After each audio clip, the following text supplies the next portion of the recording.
Choix 2 âges, c'est très simple. C'est une association qui a démarré en 2013 en Belgique et qui a pour objectif de rapprocher les générations.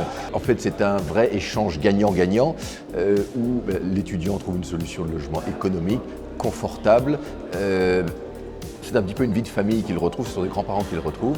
Et nous avons vu que suite à la crise du Covid, beaucoup d'étudiants sont dans des situations financières très précaires et là, grâce à ça, nous les aidons.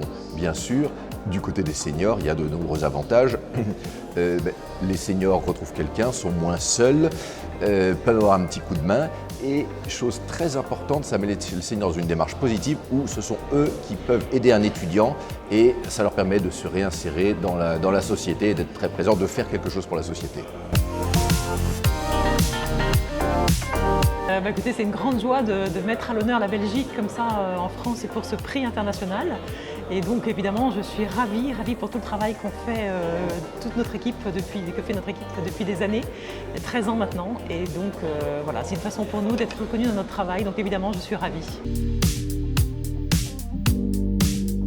Une expérience en fait un peu personnelle de ma grand-mère qui accueillait une cousine et j'avais trouvé cet échange absolument riche et incroyable.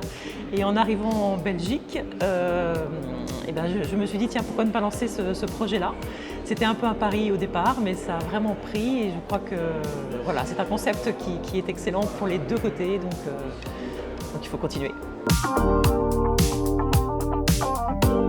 Oui, effectivement, on développe un taux de dosage avec différentes options, entre guillemets, de finalité, avec la réalisation d'immeubles intergénérationnels où au sein d'un même immeuble, des étudiants et des seniors cohabitent, mais cette fois-ci chacun dans leur appartement. On permet aussi à des étudiants maintenant d'aller loger dans des maisons de repos, des résidences-services. Ça permet de remettre de la vie, de mettre un peu de musique quand ce sont des étudiants, par exemple, qui sont au conservatoire. Voilà, ils se réapproprient le piano et il y a vraiment de la joie dans la maison de repos qui revient.